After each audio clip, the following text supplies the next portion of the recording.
Kabrigada sa detalye ng ating mga balita.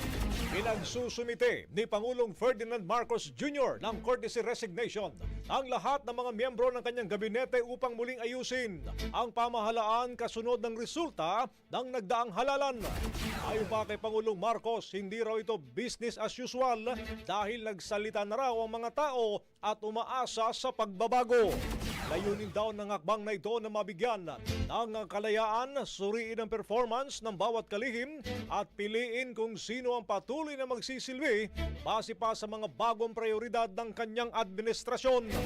Iniyak pa ng Malacanang na tuloy-tuloy ang serbisyo ng gobyerno habang isinasagawa ang transisyon. Isusulong din ang pagpili ng mga opisyal batay sa kanyang kakayahan, galing at resulta ng kanyang trabaho.